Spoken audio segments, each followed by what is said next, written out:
여러분 안녕하십니까? 프레스룸 라이브의 구경호입니다. 자, 6월 12일 수요일 오늘 이슈부터 살펴보겠습니다. 자, 오늘 오전 올해 최대 규모 지진이 발생했습니다. 오전 8시 26분쯤 전북 부안군 남남서쪽 4km 지점에서 규모 4.8 지진이 발생했다고 기상청이 밝혔습니다. 자세한 소식은 들어온 대로 저희가 전해드리도록 하겠습니다. 자, 강원도 강릉에 이틀째 열대야가 이어졌습니다. 열대야가 비단 강릉뿐만이 아닌 것 같은데 낮에도 불볕더위가 이어집니다. 오늘 서울 기온은 31도, 대구 34도, 경주는 35도까지 오를 것으로 보입니다. 자, 정치권도 뜨겁습니다. 주요 상임위원장 11개 자리를 독식한 민주당이 과방위에 이어 오늘은 법사위 전체 회의를 열어 최혜병 특검법부터 상정할 예정입니다. 자, 국민의힘에서는 남은 7개 상임위원장을 받을지 말지 딜레마에 빠졌습니다. 저는 이 소식들 들고 60초 뒤에 돌아오겠습니다.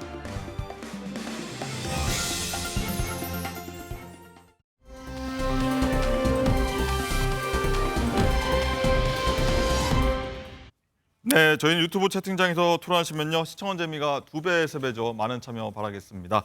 네, 그럼 저희 첫 번째 주제 화면으로 만나보시죠. 네, 규모 4.8 지진이 오늘 오전에 발생했습니다. 오전에 갑자기 긴급 재난 문자 알림 듣고 놀라신 분들 많으실 텐데, 자, 전북 부안에서 4.8 규모의 지진이 발생했죠. 올해 최대 규모 지진이라고 전해지고 있습니다. 자, 추가 여진 있는지 없을지 한번 맹소영 기상 칼럼니스트와 얘기 나눠보도록 하겠습니다. 안녕하십니까? 네, 안녕하세요. 안녕하십니까? 자, 전북 부안에서 규모 4.8 지진이라고 합니다. 자, 어떤 상황인지 조금 전에 일어난 겁니다. 한번 전해주시죠. 네, 오늘 오전 아마 8시 26분쯤에 재난안전문자를 그 경보음 때문에 아마 네. 출근길 시민 여러분들뿐만 아니라 우리 학생들도 굉장히 좀 어린이들도 네, 저희 놀랐을 뉴스 것 준비하면서 같습니다. 깜짝 놀랐습니다. 맞습니다. 전북 부안군이었죠. 규모 4.8에 해당되는 지진이 발생을 했습니다. 지금 진원의 깊이는 한 8km 정도로 추정을 하고 있습니다. 좀 상대적으로 그 전에 발생했던 지진보다는 진원은 그렇게 깊은 편은 좀 아닙니다. 아하. 한반도와 주변 해역에서 발생한 지진 중에 일단은 가장 큰 규모이고요. 예. 최근 지난 5월 15일이었죠. 강원 동해시 북동쪽 약 52km 해역에서 발생한 규모 4.5의 지진 이후에 좀 가장 큰 네, 지진이었습니다. 지금 화면 나오고 있는데 CCTV가 그냥 흔들리는 모습이 보입니다. 네, 맞습니다. 육지는 2018년 2월 11일이었죠. 당시에는 2016년 경주 지진, 2017년 포항 지진 이후에 예. 계속해서 여진이 남아있는 가운데 경북 포항 북구 북서쪽 4km 해역 부근에서 4.6 지진이 발생한 이후 6년여 만에 네. 이렇게 내륙에서 좀 규모가 큰 지진이 발생을 한 겁니다. 6년 만에 내륙에서 발생했다. 일단 뭐 건물 흔들리고요. 저희 서울에 있는데 서울에서도 이 지진 좀 느꼈다는 분들도 계세요. 이거 얼마나 좀 심각한 건지 좀 전해주시죠. 아무래도 좀 올해 같은 경우에는 일본이나 대만이라든지 지진 7 정도라고 하면 규모 7이면 굉장한 강진이거든요. 그렇죠. 정말 건물도 무너지고 많은 사상자의 피해를 낳았던 지진이 이어지고 있는 가운데 우리나라에서도 이렇게 규모가 과거에는 좀 흔하지 않은 익숙하지 않은 수치의 어떤 지진이 일어나다 보니까 예. 많은 분들이 좀 불안해할 텐데요. 일단 경주와 포항에서 대규모의 좀 피해를 일으켰던 한반도에 이례적으로 지진의 발생에 피해를 일으켰던 그 지진 같은 경우에는 한 규모대가 한 5몇 규모대의 지진이었습니다. 그런데 보통 4.6이라고 하면 포항하고 경주 지진 정도의 수준이 아닐까. 숫자 자체로는 차이가 굉장히 적거든요. 예. 그런데 지진은 규모가 일씩 늘 때마다 에너지는 32배가 늘어납니다. 아하. 그렇기 때문에 경주에서 포항의 지진보다는 그 규모 자체, 에너지 자체는 한 32배 정도 좀 약하다고 보시다라고 하면은 조금 좀 안도 좀 덜 좀 이렇게 위험성을 느끼시는 불안감이 좀 덜할 텐데요. 네. 그래서 기상청은 진도도 발표를 합니다. 그러니까 규모라고 하는 것은 그 지진으로 인한 에너지, 절대적인 값을 말한다라고 하면은 아하, 진도는 규모가요? 우리가 느끼는 체감 정도, 날씨도 그렇지 않습니까? 우리가 더운 거와 실제 내가 더위를 느끼는 정도가 다르기 때문에 예. 그래서 진도라고 하는 것은 아무래도 진앙지에서 멀어지면 멀어질수록 진도는 약해질 수밖에 없겠죠. 일단 이번 지진으로 인해서 진도 5를 느끼는 경우가 있는데 진도 5의 경우에는 거의 모든 사람이 진동을 느낄 수 있습니다. 그리고 그릇과 창문이 흔들리는 정도가 아니라 떨어져서 깨질 수도 있고요.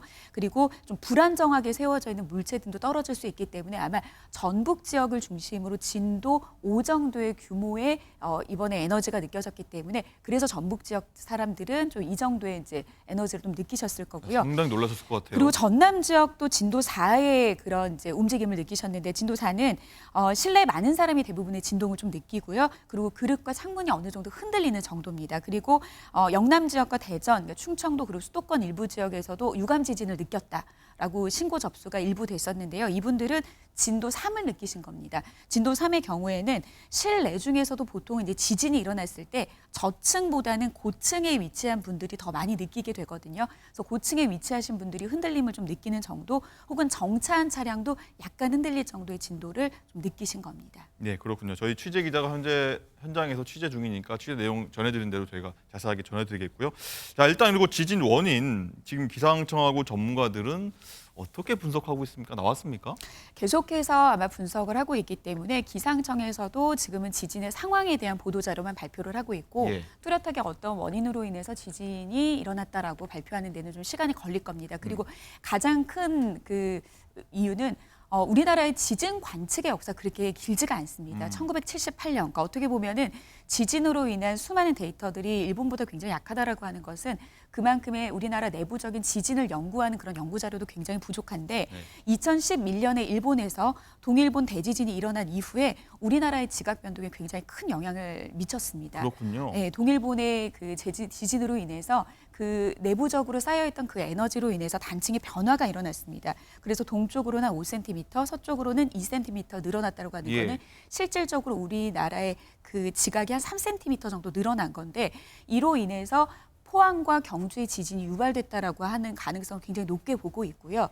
그리고 2016년과 2017년의 포항 경주 지진 이후까지 끊이지 않게 좀 증가했던 지진의 추세가 사실 한 2021년 들어서는 굉장히 줄어드는 추세를 나타냈습니다. 그래서 연간 한 70.6회 정도 우리나라 이제 규모 2.0 이상의 지진은 70.6회 정도 이제 발생을 하는데 그렇게 많이 일어납니까? 그렇습니다. 특히 뭐 해역 같은 경우에는 굉장히 자주 발생을 하게 됩니다. 그런데 이제 지금은 이제 우리가 머무르고 있는 육지 쪽에서도 좀 일어나다 보니까 불안정함이 굉장히 큰 건데, 근데 그래도 이제 해외에서 발생하는 지진이라고 하는 것은 이렇게 불의 고리라고 해서 그 지각들이 만나는 지점은 굉장히 불안정합니다. 그래서 대부분의 그 큰 어떤 사고를 발생했던 화산의 80% 이상은 환태평양 그 조산대에서 불의 고리라고 하는 곳에서 나타나지만 예. 우리나라 같은 경우에는 유라시아 그 판 내부에 위치하고 있기 때문에 그렇게 위험한 어떤 강진이 일어나는 지진은 아니기는 하지만 현재 지진이 일어나는 추세로 봤을 때는 지난해 같은 경우에는 점점 줄어들고 있는 지진의 추세가 갑자기 106회, 평균보다 한 50% 정도 늘어났습니다. 그리고 올해 같은 경우에도 초부터 지진이 늘어나고 있기 때문에 많은 전문가들은 국내에서도 규모 5.0 이상의 지진 충분히 일어날 수 있고 내부적으로도 단층 조사, 숨어있는 단층 조사를 해야 된다라고 하는 목소리가 그렇군요. 큽니다. 어쨌든 육지에서 발생한 건 굉장히 오랜만이고 이례적이고 관심 그거 아니겠습니까? 앞으로 여진 굉장히 걱정이 되는데 여진도 뭐 뒤따라 올까요? 어떨까요? 충분히 발생할 여지가 있습니다. 그러니까 지진 같은 경우에는 주의하고 대비하고 대피하는 것만큼의 우리가 피해를 적게 만들 수 있는 게 없습니다. 날씨처럼 예측이 되고 예보가 되는 부분이 아니라 일단 발생했을 때 빠른 시일 내에 좀 피해야 되는데 지진이 이제 경주하고 포항 같은 경우에도 결국에는 그 이후에 수차례 여진이 몇백 회, 400회 이상이 발생을 했습니다. 예. 그렇기 때문에 이번에 내륙에서 발생한 지진의 규모가 적지 않기 때문에 이후에 발생할 수 있는 그런 여진에 대한 대비를 좀 하셔야 될 것 같고요. 이 지진 같은 경우에는 뭐 1, 2초, 보통 한 10초만 확보를 해도 생명의 80%는 지킬 수가 있습니다. 빠른 그렇기 대응이 때문에 필요하겠군요. 그렇죠. 그래서 전북 지역에 계신 분들뿐만이 아니라 많은 분들이 오늘 이제 정부에서 보내주는 그런 재난 문제 좀 촉각을 곤두세워서 좀 대비할 수 있는 그런 좀 하루를 좀 보내시는 게 좋을 것 같습니다. 자, 마지막으로요. 자, 대피요령 중요하지 않습니까? 주의해야 할 점 어떤 것들이 있을까요?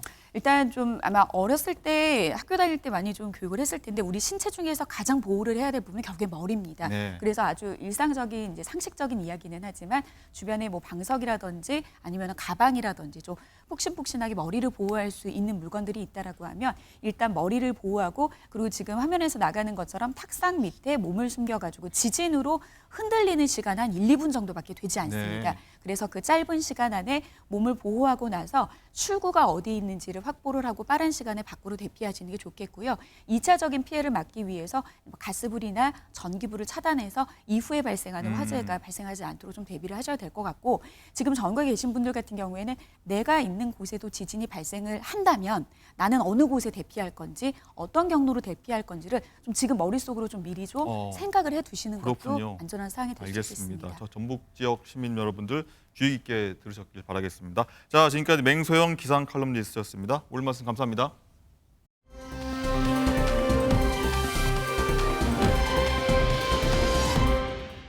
네, 그럼 이 내용 사회부 법조팀의 박은채 기자와 자세히 얘기 나눠보도록 하겠습니다. 어서 오십시오. 자, 첫 번째로 여쭤보면 박 기자, 김정숙 여사 사건이 이제 형사 2부로 재배당이 됐다. 그렇다면 이제 기존 수사팀 부담을 줄여주기 위한 그런 포석인 거죠. 그렇습니다. 기존 수사팀의 부담을 줄여주면서 이 사건의 수사 의지를 표명하는 걸로 해석됩니다.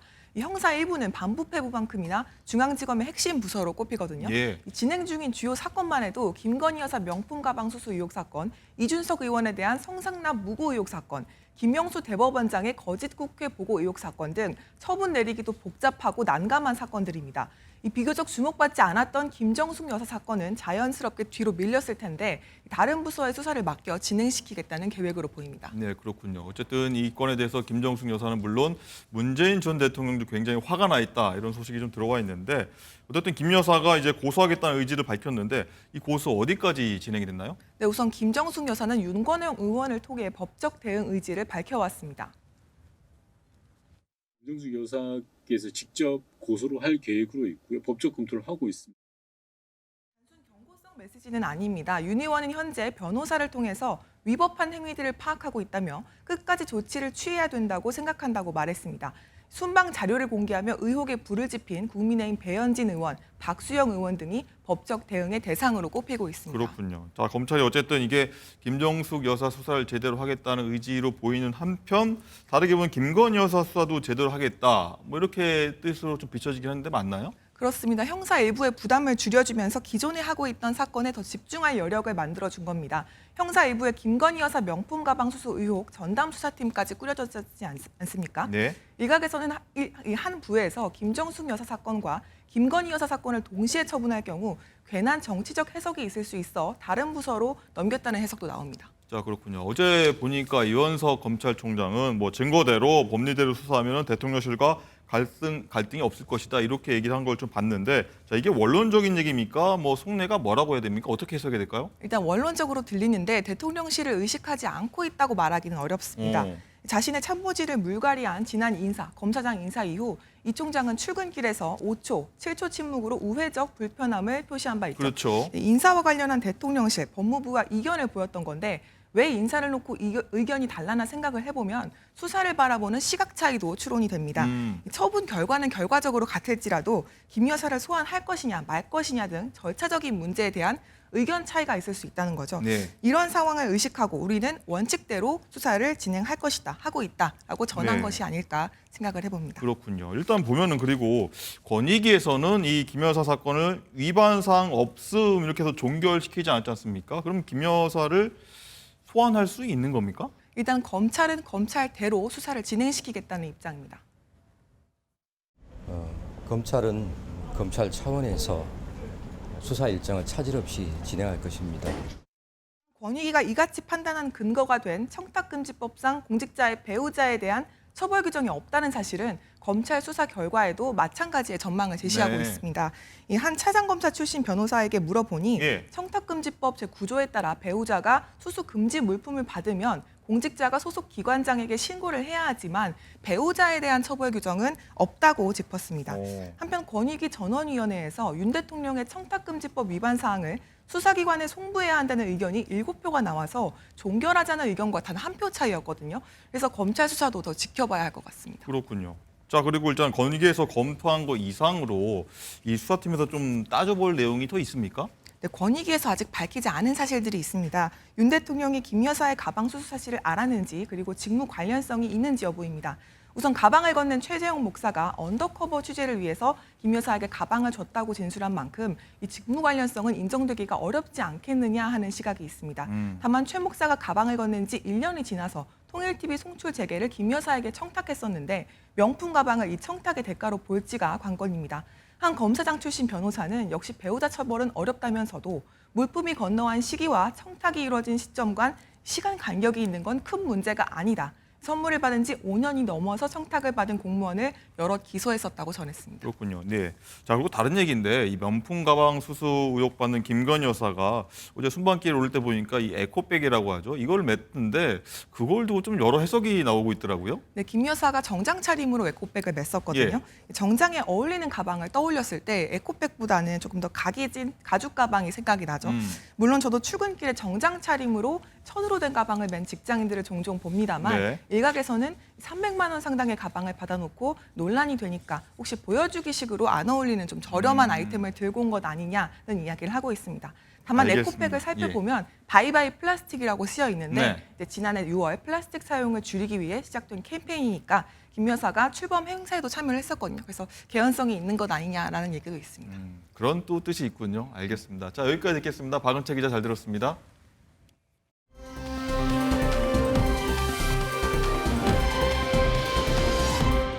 자, 그럼 이번엔 국회로 저희가 가보겠습니다. 주요 상임위를 단독 선출한 민주당이 해당 상임위 소속 의원들도 확정을 했는데요. 자, 주요 상임위엔 소위 윤석열 대통령의 저격수로 불리는 강성 인사들을 배치해 여권을 향한 공세는 더 강해질 거라 그런 전망이 나옵니다. 자, 국회 취재기자 연결하겠습니다. 자, 김태희 기자. 자, 민주당이 18개 상임위 가운데 11개 상임위원장을 차지했고, 자, 하루 만에 벌써 단독 상임위를 열었어요. 네, 맞습니다. 민주당은 어제 과방위를 열었습니다. 국민의힘 의원 불참 가운데 속에서였는데요. 여당 의원들의 참여도 요구했습니다. 국민의 삶의 질을 높이고 국가 경쟁력을 강화하는 데 이바지하기를 원하고 계십니다. 하루빨리 여야가 동참하여 위원회가 운영될 수 있기를 기대합니다. 앞서 민주당은 의원총회에서 입법에 속도를 내겠다고 했습니다.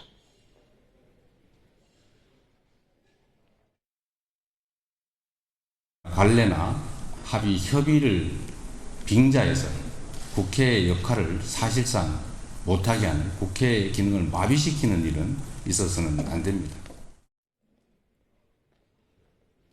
오늘 법사위도 전체 회의를 열어 최혜병 특검법 심의를 시작합니다. 민주당은 최혜병 특검법을 시작으로 방송 3법, 전세사기 특별법 등을 6월 임시국회에서 처리할 계획입니다. 또 민주당은 여당이 남은 7개 상임위원장을 선출하지 않으면 조만간 본회의를 열어 원구성을 마무리할 방침입니다.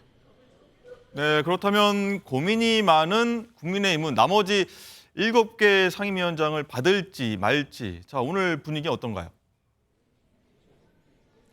네, 지금으로선 그럴 가능성이 거의 없습니다. 국민의힘은 법사위원장을 가져오지 못하면 추가적인 원구성 협상에 나설 이유가 없다는 입장인데요. 국민의힘은 어제에 이어 오늘도 의원총회를 열어 대응책을 논의하고 있습니다. 어제는 여야 합의 없이 의사일정을 진행한 우원식 국회의장의 사퇴를 촉구하기도 했습니다. 우원식 국회의장의 헌정 질서를 심각하게 훼손하는 반민주주의적, 반의회적이적 행태와 중립의무 위반을 강력히 규탄함.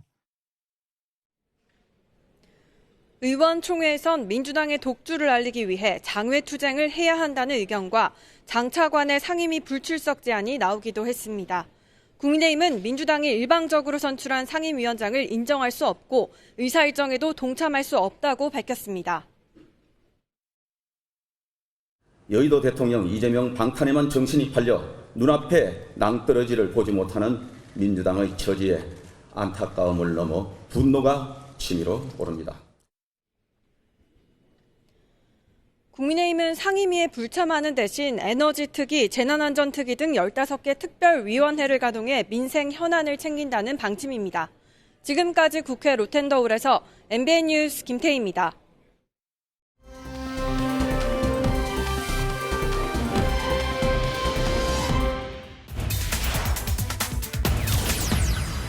자, 3일 연속 때리기입니다.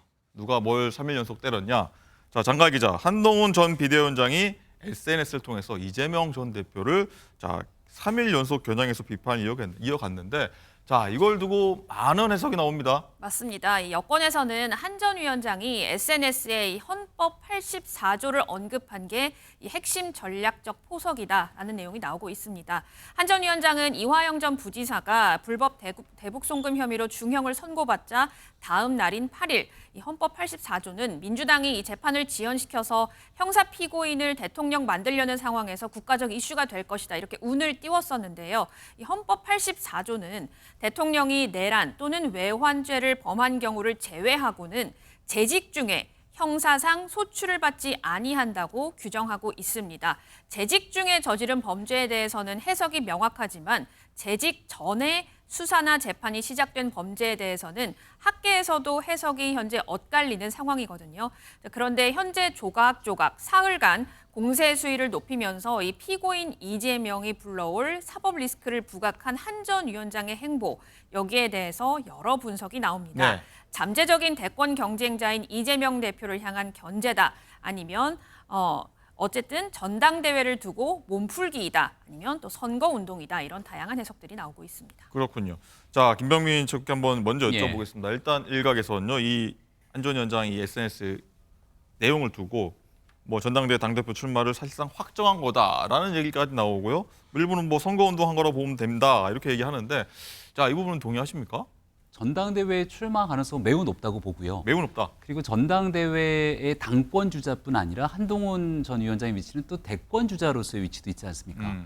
근데 지난주 금요일에 나왔던 이화영 부지사의 판결 내용을 보게 되면 이건 이재명 대표를 비판하지 않을 수가 없는 일들이고 이재명 대표가 비겁한 침묵을 이어가고 있다 이렇게 또 오세훈 서울시장도 비판 대열에 가세를 했기 때문에 여기에 대해서 이재명 대표와 민주당을 향해서 그동안 수세였던 국민의힘이 할 수 있는 모든 노력을 다 할 수밖에 없는 상황일 겁니다. 그래서 한동훈 위원장 입장에서는 매우 자연스러운 행동을 한 것이다 생각을 하죠. 네. 자, 김성일 부대변님.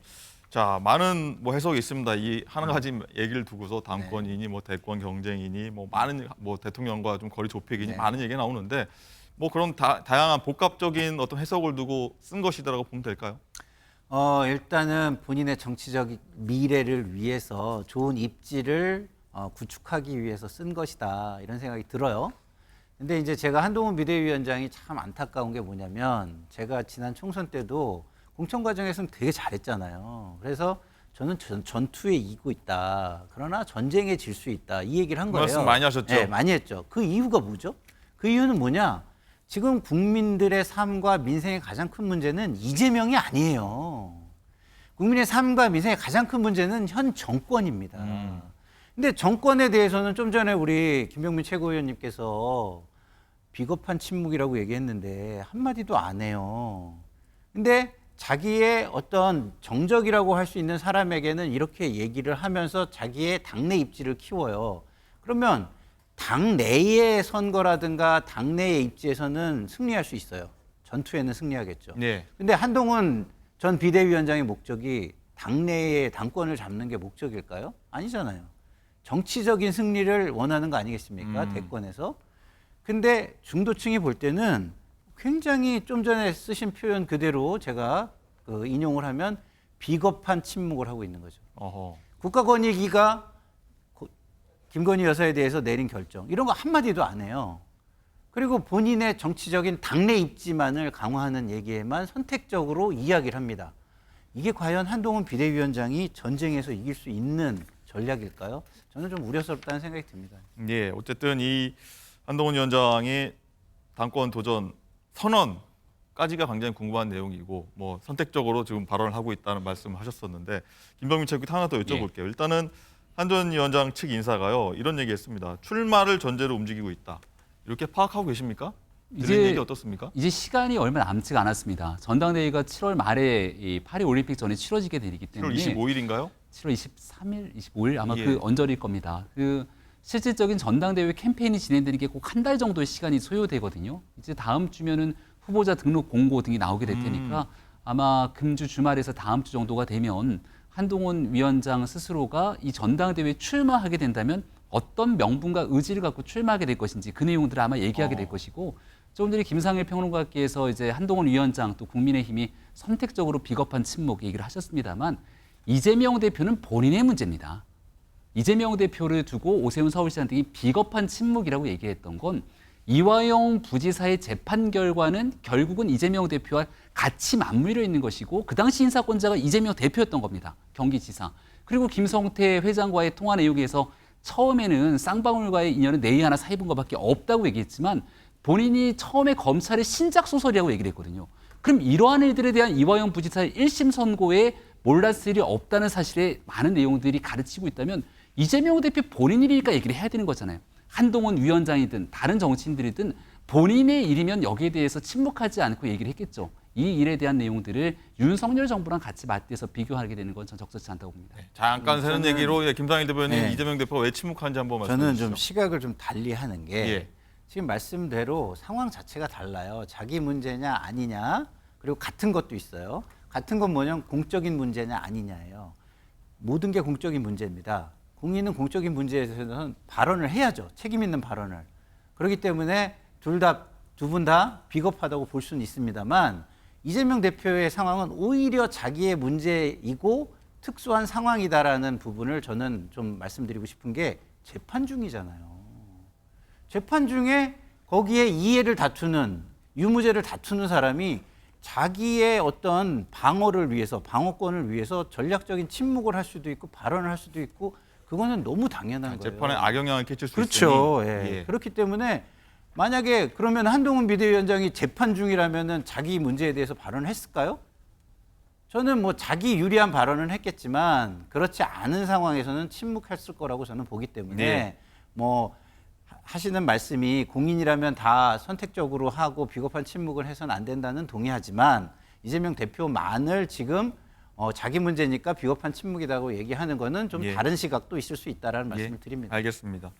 자, 김병민 체육회 하나 더 질문 드릴게요. 일단은 오늘 보도 내용 보면은 한 전 위원장이 현역 의원들을 이제 이번 주부터 폭넓게 만날 거라고 했는데 그러면 이제 전당대회 앞두고 이제 표 관리, 뭐 새 과시하는 그런 측면도 있다고 봐야 될까요? 이 내용은? 전당대회로 나가겠다고 마음을 먹었으면 당연히 해야 되는 게 현역 의원들, 원외위원장들 그리고 지역에서 가장 기초적으로 역할을 하게 되는 기초광역의회 의원들 이런 사람들을 많이 든든한 동지로 만드는 건 정치 기본이겠죠. 동지를 만든다. 그런데 한동훈 위원장의 현재 상황에서 원외위원장들 중에 상당수가 이렇게 한동훈 위원장이 새로운 정치 변화를 가져갔으면 좋겠다 갈망하는 분들이 꽤 있는 것 같습니다. 이유는 이번 선거에 참패했는데 이유는 수도권과 중도층, 청년층의 민심을 잃어버렸다는 거잖아요.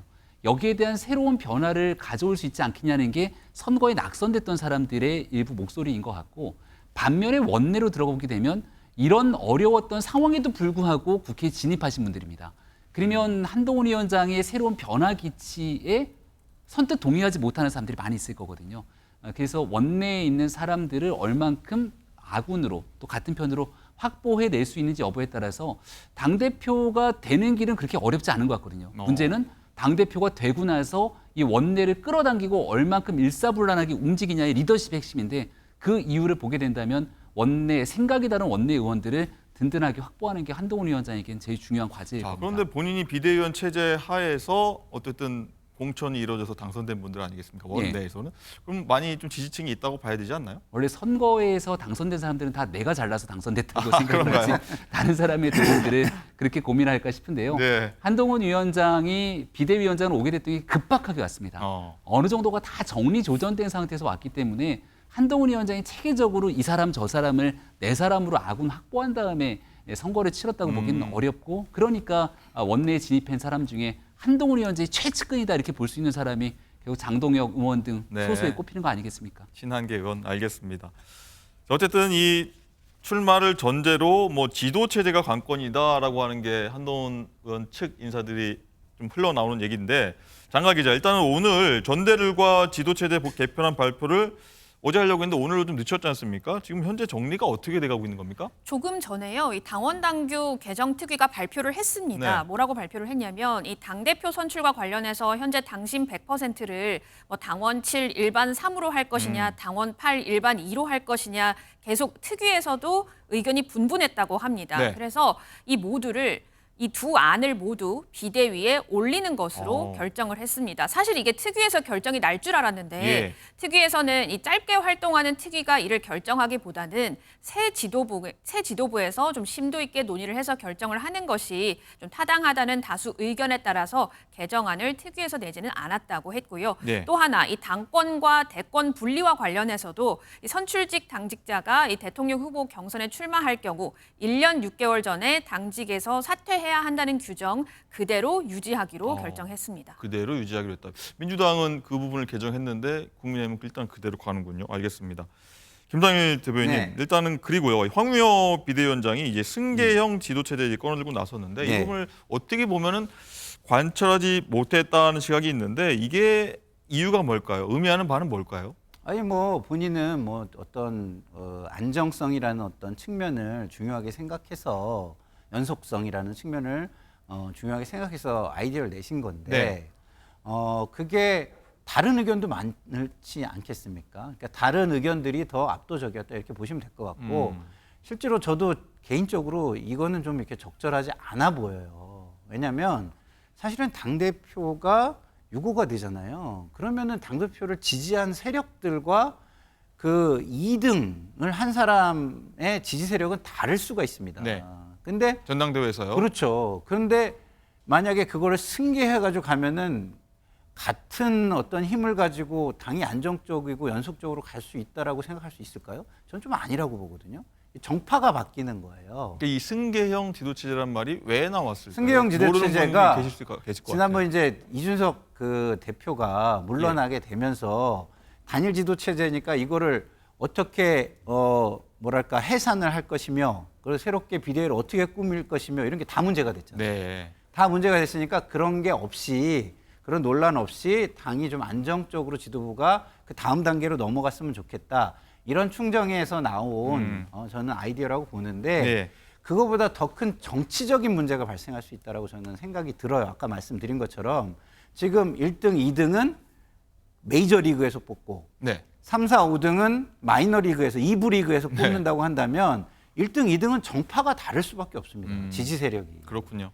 지지 세력이 다른데 1등이 없어졌다고 2등이 그냥 가면은 1등을 지지했던 세력이 그대로 지지를 해줄 것이냐라는 문제가 발생하기 때문에 제가 볼 때는 그거보다는 기존의 그냥 당대표 단일체제 최고위원 이렇게 놔둔 상태에서 같은 세력이 쭉 이어가거나 아니면 아예 국민들이 아니라 당원과 국민이 새로 뽑는 정통성 있는 새 지도부를 뽑는 것이 오히려 저는 더 나은 거 아닌가 이런 생각이 들어요. 알겠습니다. 김병민 최고 한번 한 말씀 하시죠. 좋은 말씀 주셨는데 이해를 돕기 위해서 말씀드리면 이준석 대표 때 2등을 나경원 의원이 합니다. 그러면은 2인 공동대표 체계면 이준석, 나경원 공동 1등, 2등 대표가 같이 함께 지도부를 형성하는 거예요. 한번 상상을 해보십시오. 그 지도부가 어떻게 굴러갈지. 이준석 대표가 중간에 무너지면 나경원 의원이 당대표직을 이어받게 되는데 그럼 2등 대표는 당연히 1등을 계속 몰아붙여갖고 일을 못하게 만들고 쫓아내야지 내가 그 일을 할 수 있는 것 아닙니까? 그렇군요. 최근으로 보게 되면 김기현 당대표 1등이 됐을 때 2등은 안철수 의원이었습니다. 마찬가지로 두 분이 공존하고 있는 과정에 리더십이 일사불란하게 움직일 수 있겠습니까? 그러니까 현실과 매우 동떨어진 얘기들을 황우여 대표가 꺼내놔서 당내의 지지와 동의를 받지 못했다 말씀드리겠습니다. 그런 의견이시군요. 자, 그리고 하나 더 질문 드릴게요. 이제 한 전 위원장 측이 이제 당내 주류인 친윤계와 관계 설정 고민 안 할 수가 없을 것 같은데 어쨌든 출마 쪽으로 매우 높다고 일단은 관측하셨는데 자, 이렇다면 무엇이 걸림돌일지 뭘 해결해야 될지 한동훈 위원장 입장에서의 가장 큰 고민은 원외위원장으로 원외 입장에서 당대표가 되고 나면 소수의 원내 의석을 이끌고 거야와 함께 이 국회를 끌고 가야 되지 않습니까? 네.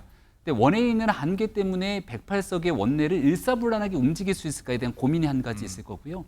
두 번째는 집권당이기 때문에 또 정부와 손발을 맞춰서 움직여야 되는데 윤석열 정부의 낮은 지지도를 극복하기 위해서는 한동훈 위원장의 새롭고 참신한 정치를 보여줘야 되거든요. 네. 이 모든 게 다 모순적으로 그 하나의 목적과 방향으로 나아가기에는 어려운 과제들을 안고 있는 것이죠. 제일 먼저 풀어야 될 건 일단 용산 대통령실과의 관계일 거라고 보는데요. 세간의 사람들이 걱정하고 있는 것처럼 한동훈 위원장이 당대표 되고 나면 대통령실과 집권당이 더 거리가 멀어지는 것 아니냐 이런 우려가 있을 텐데 이걸 불식시키기 위한 노력 첫 번째. 그다음은 적은 소수 의석을 갖고 있는 정당이지만 민주당이 몰아붙이고 있는 이 국회 무기력한 국민의힘의 상황을 어떤 좀 창조적인 아이디어로 그 판을 좀 바꿀 수 있는 새로운 어젠다 세팅이 가능할 것인가. 이 두 가지가 한동훈 위원장의 머리를 가장 복잡하게 하고 있지 않을까 싶습니다. 그렇군요. 자, 김상일 대변인께 하나 더 여쭤보겠습니다. 상대방 당 입장에서 어떻게 바라보시는지. 이 한 전 위원장이 등판하면 뭐 원내 원외 거론되고 있는 유력한 당권 주자들 많지 않습니까? 자, 출마하지 않을 수도 있다. 어떤 룰에 따라서. 연동돼 있다. 이런 말도 나오고요. 어떻게 봐야 됩니까? 당연히 그 출마를 하는 사람은 가능성이 되게 중요하지 않겠습니까? 계란으로 바위를 때린다는 상황에서 그 상황에서 누가 출마를 하겠습니까? 그거는 자기의 에너지와 자원을 낭비하는 거예요. 어디에 한이기 때문에. 그렇죠. 그렇기 때문에 이 룰이 지금 선거 룰이 어떻게 되느냐에 따라서 당연히 영향을 받게 될 것이고 그 룰 그 전제 하에서 한동훈 비대위원장의 또 등판이 큰 변수가 될 거는 너무 당연하다고 보는데요. 한동훈 비대위원장의 출마는요, 두 가지 큰 저는 과제가 있다고 봐요. 하나는 원외 당대표의 한계입니다. 지금 말씀해 주셨잖아요. 원외 당대표의 한계가 있기 때문에 당원들의 지지가 절대적이어야 되고 그리고 나아가서는 최고위 내에서의 지지가 절대적이어야 돼요. 근데 당원과 최고위가 만약에 대통령의 눈치를 보면서 지지가 없다면 당을 끌고 나가기가 굉장히 어렵습니다. 이게 1번이고요. 두 번째는 정치를 해나가는 데 있어서 국민의 지지를 받아야 됩니다. 국민의 지지를 받으려면 대통령과의 관계가 또 되게 중요하잖아요. 차별화를 할 것이냐 같이 갈 것이냐. 같이 가면은 또 윤석열 아바타 이야기가 나올 것이고 차별을 하려고 그러면은 그 부분에 대해서는 시간이 너무 길기도 하고 국민의 지지를 끌어내려면 정치적인 서사가 있어야 되는데 아직까지는 기대만 있지 정치적 서사는 하나도 만들어 놓은 것이 없는 거예요. 그래서 저는 이번에 그래서 안 나와야 된다고 제가 생각하는 게 이번에 안 나오면 다른 정치인들과 다르게 욕심보다는 국민과 상식을 존중하는 사람이 되는 거예요. 그렇지 않습니까? 이재명 당대표가 나왔을 때 얼마나 우리가 그걸 비판했습니까? 특히 국민의힘에서 이재호 그 원로 정치인께서 말씀하셨잖아요. 자기 동생이라면 이번에는 말리겠다. 저는 똑같은 심정이에요. 이게 굉장히 큰 과제고 극복하기가 쉽지 않은 과제다. 딜레마이자 숙제네요. 그렇죠. 알겠습니다. 자, 두 분 말씀 여기까지 듣겠습니다. 감사합니다. 감사합니다.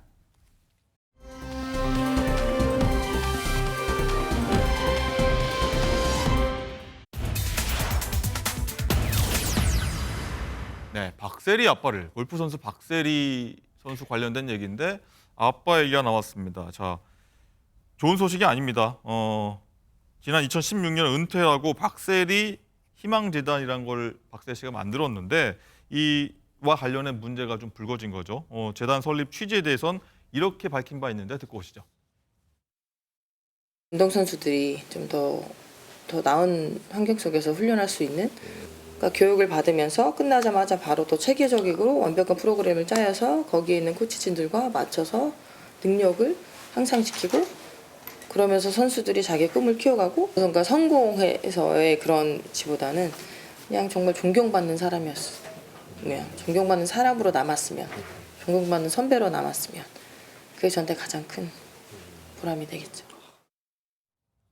네, 이렇게 박세리 씨가 박세리 희망재단 설립 취지를 이렇게 설명을 했는데 장가 기자, 그런데 이 희망재단이요, 박세리 희망재단이 자 박세리 씨 아버지죠. 여기를 고소한 일이 벌어졌는데 이거 갖고 좀 떠들썩합니다. 무슨 얘기죠? 네, 맞습니다. 박세리 씨가 이사장으로 있는 이 박세리 희망재단이요. 박세리 씨의 아버지를 사문서 위조 및 위조 사문서 행사 혐의로 경찰에 고소를 했습니다. 재단 측에 따르면 앞서서 이 국제 골프학교 설립을 추진하는 한 회사가 이 박세리 씨 아버지를 통해서 박세리 희망재단의 운영 참여를 제안을 했습니다. 이후에 이 박세리 씨 아버지가 재단의 도장이 찍힌 사업 참가 의향서를 냈고요. 또 이 회사는 관계청에 제출을 했는데 하지만 이 행정기관에서 재단에다가 이 사업 참가 의향의 진위 여부를 묻자 재단은 이 서류에 위조 도장이 찍힌 것을 확인을 하고 이사회를 열어서 이 박세리 씨 아버지에 대한 고소를 결정하게 된 겁니다.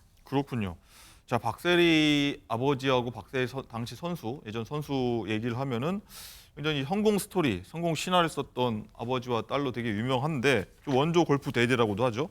자, 교수님 이게 갑자기 무슨 일입니까? 정상으로 있던 스토리인데 갑자기 고소를 하다니요?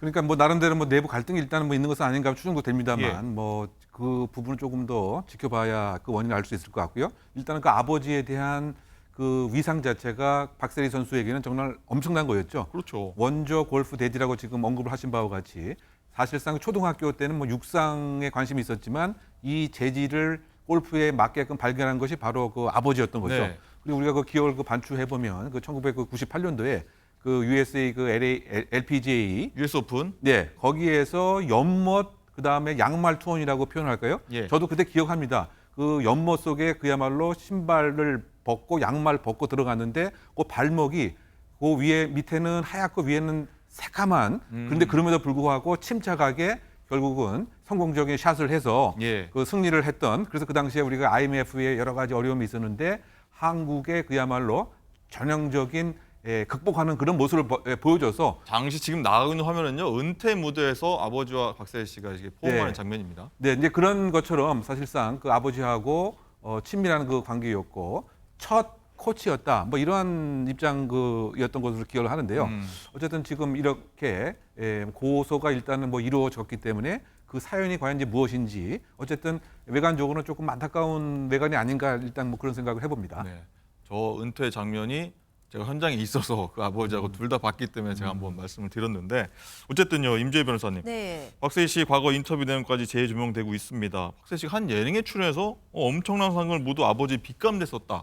이렇게도 밝힌 적이 있어요? 그렇죠. 이전에 한 예능 프로그램에 출연해서 자신의 이제 성공담을 좀 담백하게 고백을 하면서요. 박세리 선수 정말 엄청난 선수였잖아요. 네. 그렇기 때문에 벌어들인 수익 동안 사실 막대한데요. 은퇴 전까지 투어 수익, 그러니까 우승 상금만으로도 126억 원 가량을 벌였으며 사실 그 외의 부수적인 수입들, 뭐 광고 수입이라던가 뭐 스폰서 비용이라던가 이런 부분을 더하면 훨씬 더 막대한 수익을 올렸을 것으로 추정이 되는데 본인이 이제 골프를 시작하면서 한참 이제 골프에 좀 매진하고 싶었을 그 당시에 아버지의 사업이 갑자기 좀 안 좋아지면서 그렇지만 박세리 선수를 끝까지 지지하고 또 밀어주기 위해서 아버지께서 많은 빚에도 지셨다고 합니다. 골프를 계속하기 위해서 부모님들의 희생이 있었고 이런 부분을 너무 잘 알기 때문에 상금을 받고 경제적으로 풍요로워지자 바로 처음으로 한 일이 이 아버지의 빚을 갚아드리는 일이었다. 이런 얘기를 밝히기도 했거든요. 이 성공 신화만큼 이렇게 부모와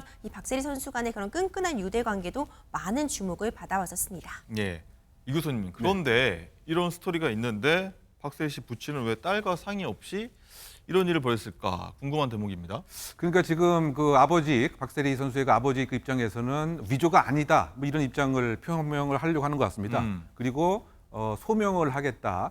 그렇다고 본다면 정말 아무런 상의 없이 그야말로 무단으로 법인의 인감도 도용을 해서 사문서를 위조한 것인지 네. 아니면 혹시 이 일정한 대화는 있었는데 서로 간에 양해가 없었고 그것을 한쪽에서 아버지께서 곡해해서 동의한 것으로 혹시 이해를 해서 그대로 제출한 것은 아닌지 이런 부분이 지금은 조금 석연치 않은 것 같습니다. 왜냐하면 지금 일단은 경찰에서는 기소의 의견으로 검찰에 송치한 것 같은데 지금 그 보도 등에 의하면 그 박세리 그 아버지께서는 위조가 없었다. 나중에 소명을 하겠다라고 한다면 즉 그 부분에 있어서 무엇인가 그 박세리 씨와 부친 간의 네. 의사의 일치가 없었던 뭐 그런 상황이 아닐까 일단 추정을 해봅니다. 네. 그래서 결국은 완전히 박세리 이 선수가 모르는 박세리 감독이 모르는 상태에서 아버지가 정말 단독으로 무단으로 도용하고 위조한 것인지 이제 그 부분에 있어서는 조금 두 사람의 입장이 다르지 않을까 예상해 봅니다. 그렇군요.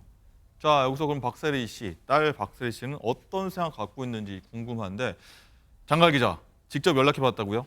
네, 그렇습니다. 사실 굉장히 이제 궁금한 지점이 말씀하셨던 것처럼 혹시 박세리 씨의 아버지가 어떤 뭐 직책을 재단에서 맡고 있는 건 아닌지 그렇기 때문에 뭐 박세리 씨와 뭐 이권 다툼이 있는 건 아니야 이렇게 생각하실 수도 있고 네. 아니면 이 박세리 씨 하면 사실 리치 언니, 부자 언니 이렇게 잘 알려져 있는데 알려진 것과 다르게 혹시 뭐 아버지 쪽에서는 어떤 뭐 금전적인 어려움이 있는 것 아닌가 이런 의문이 계속 들 수밖에 없거든요. 그래서 제가 이 박세리 씨 측 변호인과 통화를 한번 해봤습니다. 목소리 들어보시죠. 박세리 희망재단 측과는 전혀 무관한 내용이고 뭐 일절 상의나 내용을 전달받은 바 없고요. 일단 박준철님은 박세리 희망재단에서 어떠한 직책이나 역할도 맡고 계신 게 없습니다. 아버님께서 그 희망재단 명의 문서 인장을 위조를 하실 정도면 네. 혹시 뭐 금전적으로 어려우신 게 있으신 건가요? 박준철님이 어떤 사정인지는 알 수가 없기 때문에 그것도 제가 말씀드리기는 어려울 것 같습니다. 이런 내용이었고요. 그리고 장관 기자, 하나 더 의문되는 게 혹시 박세리 씨가 직접 아버지니까 고소하기 좀 어려우니까 이 재단을 통해서 고소한 건 아닌가, 이런 좀 합리적 의심 들거든요. 어떻습니까? 네, 그렇게 생각하실 수 있을 것 같습니다. 많은 분들께서 아니 아버지가 뭐 사문서를 위조를 했으면 아버지께 직접 말을 하면 되지 저렇게 고소까지 할 일인가라고 생각하실 수 있겠지만 사실 뭐 박세리 씨를 사칭한다거나 한 게 아니라 박세리 씨 재단의 문서와 인장을 위조했기 때문에 재단 측 이사회의 결정으로 진행한 소송인 겁니다. 즉 개인적 소송 대상이 아닌 거죠. 네. 그리고 어쨌든 박세리 씨가 재단 이사장인데 사실상 딸이 아버지를 고소한 게 되기 때문에 이 박세리 씨 측 입장도 좀 듣고 싶었는데요. 이 법률 대리인 측에서는 좀 공식적으로 현재 박세리 씨의 뭐 심경이나 이런 거를 좀 공식적으로 드러낼 상황은 아니다라고 했습니다. 그렇군요.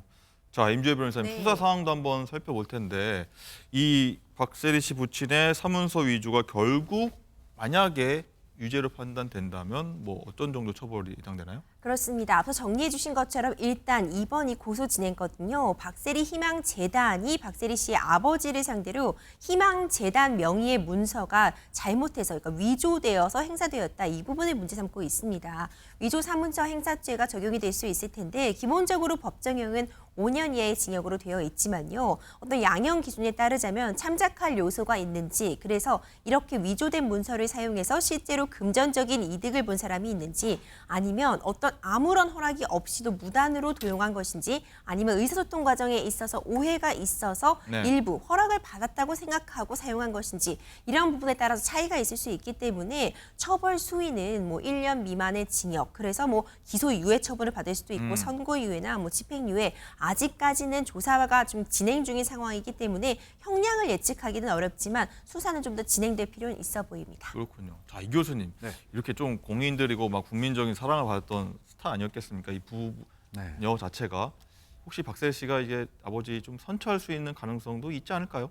결국은 이제 그 피는 물보다는 뭐 진하다라고 하는 예. 그런 표현이 있듯이 지금 어떤 상황인지 모르지만 뭐 개인적인 혹시 감정이 불거져서 이런 그 고소로 뭐 이어질 가능성도 배제할 수는 없고요. 만약에 그렇다고 본다면 지금 이제 언급하신 바와 같이 서로 간에 혹시 오해가 있었다고 한다면 이것을 해결하고 화해하고 풀 수 있는, 그러다 본다면 뭐 고소를 뭐 취하거나 뭐 이럴 가능성도 배제할 수는 없다고 보고요. 네. 사실 어떤 측면에서 보게 된다면 지금 박세리 그 선수가 선수, 그다음에 대표팀 감독까지 있게 되었던 것은 사실상 이 아버지의, 예를 들면 저는 이런 기억도 납니다. 이 골프가 집중을 해야 되고 마음의 평정을 찾기 위해서 그 아버지가 그 산속에 있는 그야말로 공동묘지까지 가서 이렇게 훈련을 시켰다.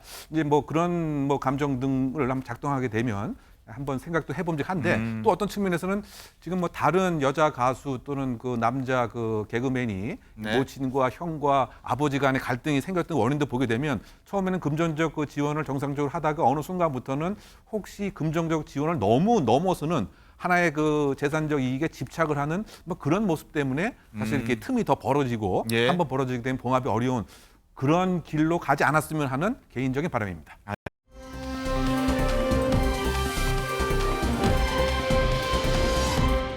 자, 개통령으로 불리는 반려견 훈련사 강형욱 씨 얘기입니다. 자, 직장 내 갑질 의혹 터지면서 굉장히 한동안 시끄러웠죠. 장관 기자, 일단은 이 강형욱 씨 부부가 결국 전 직원에게 고소당했다고요? 맞습니다. 강형욱 씨가 운영한 이 보듬 컴퍼니에서 과거 일했던 직원 2명이 강형욱 씨 부부를 남양주 남부경찰서에 고소를 했습니다. 사내 메신저 6개월 분량을 열어본 뒤에 20명이나 있는 회사 단체 채팅방의 일부 내용을 공개를 했기 때문인데요. 이들은 강영욱 씨 부부가 이 사내 메신저 내용을 무단으로 열람해서 정보통신망법 위반했고 또 타인의 비밀을 누설해서 개인정보보호권 심각하게 침해했다고 봤습니다. 또 이 고소를 진행한 이 직원 2명 중 A씨는요. 지난 3일부터 SNS를 통해서 시민 고발인단을 모집을 했거든요. 그래서 이를 통해서 모집된 시민 331명도 강영욱 씨 부부에 대한 고발장을 경찰서에 우편으로 발송을 했습니다. 그렇군요. 자, 임재 변호사님, 일단은 무단 열람, 메신저 무단 열람 이게 좀 핵심인 것 같은데 어쨌든 이건 죄를 물으면 죄가 되는 건가요? 좀 간단하게 생각을 해보자면요. 정당한 권한 없이 제가 앵커님 휴대폰 비밀번호도 몰래 보고 네. 그대로 열어서 메시지 같은 거 확인한다면 그 자체가 당연히 비밀 침해죄나 정보통신망법상 정당한 권한 없이 타인의 비밀을 열람한 경우에 해당하여 문제가 될 수 있겠죠. 하지만 이번 사안 같은 경우는 지금 사내 메신저가 문제가 되고 있습니다. 다른 개인적인 용도의 메신저와는 달리 사내 메신저란 특수성은 좀 감안될 필요성이 있어 보이고요. 이 경우에는 동의했는지 여부, 직원들이 모니터링에 동의했는지 여부가 굉장히 중요한데 지금 밝혀진 사실관계에 따르면 동의 전에도 이제 열람이 있었던 그렇죠. 것으로 보이고 있는 상황이거든요. 하지만 이 부분에 어떤 위법성을 조각할 만한 사유가 있는지 아니면 이것은 권한을 넘은 부분인지 이런 부분이 결국 양측의 진실 공방, 서로 어떤 이런 폭로를 통해서는 제대로 좀 밝혀진 바가 없기 때문에 네. 결국 최종적으로 법원에 가서 어허. 판단을 받게 될 그런 상황에 놓인 것 같습니다. 그렇군요. 자, 이 교수님, 어쨌든 강영욱 씨 입장에서 한번 보자면요. 이 원인 제공을 한 사람들이 결국 직원 아니냐? 직원들이 이거 막 봤기 때문에 이런 말 했기 때문에 내가 본 거 아니야? 이렇게 좀 항변할 수 있을 것 같긴 한데요. 본인의 입장에서는 그런 이제 항변을 할 수도 있지만 예. 이게 법리적으로 보나 혹시 수사적 관점에서 보게 되면 사실상 자백을 한 것이 아니겠느냐 뭐 이런 평가도 가능한 거죠. 왜냐하면 그 아들에 대한 그러한 비평 때문에 잘못인 것을 알면서도 소위 비밀을 침해해서 이걸 누설을 했다라고 하면 사실상 이게 그 자백과 좀 준하는 것이 아니겠느냐 그런 평가도 가능한 것이고요. 다만 이제 그 회사의 어떤 정당한 이익을 위해서 예를 들면 뭐 횡령을 방지한다든가 비밀을 침해하는 걸 막기 위한 뭐 그런 것이라고 혹시 하는 예외적인 사항에 해당되지 않는다라고 한다면 이런 것은 오히려 유법성을 더 인식한 것이고 네. 본인 행위가 불법인 것을 알면서 고의가 있었다 뭐 이런 그 평가도 가능하기 때문에 네. 정서적인 호소는 가능하지만 법적인 평가는 조금 불리한 것이 아닌가 이런 생각을 해봅니다. 그렇군요. 자, 고소장 저희가 한번 고소장 자세히 한번 살펴보면은 이 전 직원이 보면은 변호사님, 이제 직원끼리 메신저에서 나눈 대화를 지속해서 언급하며 압박과 통제의 수단으로 삼았다 이런 주장이 있거든요. 이런 부분들은 어떻게 보십니까? 그렇죠. 이제 이 부분이 어떻게 보면 이제 직장 내 괴롭힘 부분과도 좀 연결이 될 수 있는 부분이에요. 결국 메신저, 이게 사내 메신저였다고 해도 개인 간의 대화도 우리가 직장 생활하면서 충분히 들어갈 수 있는데 거기에서 있는 부분을 발췌해서 그걸 가지고 업무의 연장선상에서 뭔가 압박을 했다 이런 주장을 지금 전 직원은 하고 있는 부분이거든요. 근데 이런 건 사실 양쪽 얘기를 모두 들어봐야 되는 그런 측면도 분명히 있을 네. 것 같기 때문에요. 결국 지금 진실 공방에 따라서는 사실관계가 밝혀지지 못했잖아요. 서로 상반된 주장을 하고 있는 부분이 있기 때문에 법원에서도 이제 이런 부분에 대해서도 과연 직원들이 억압을이라고 느낄 정도의 어떤 그런 대화가 있었는지 아니면 그런 언행이 있었는지 행동이 있었는지 이런 부분도 좀 추가적인 증거 확보를 통해서 좀 판단해볼 여지는 있을 것 같습니다. 그리고요. 메신저 열람 말고 뭐 CCTV 감시 의혹도 있었고요. 직장 내 괴롭힘 의혹 이런 것도 있었지 않습니까? 이 부분은 직원들이 좀 고소를 안 했나요? 그렇죠. 이제 CCTV 같은 부분도 개인정보보호법에 따라서 이렇게 열람 설치 사실을 알리고 동의를 받고 설치해야 되는 그런 부분들이 마련이 되어 있는데 기본적으로 공소시효라는 부분이 있기 때문에 이전에 설치됐던 부분에 대해서는 다퉈볼 여지가 좀 없다고 판단한 부분이 있는 것 같고요. 그렇기 때문에 이 부분은 제외하고 일단 지금 문제 삼을 수 있다고 판단한 부분, 메신저 무단 열람 부분에 대해서 형사 고소를 진행한 것으로 보입니다. 그렇군요.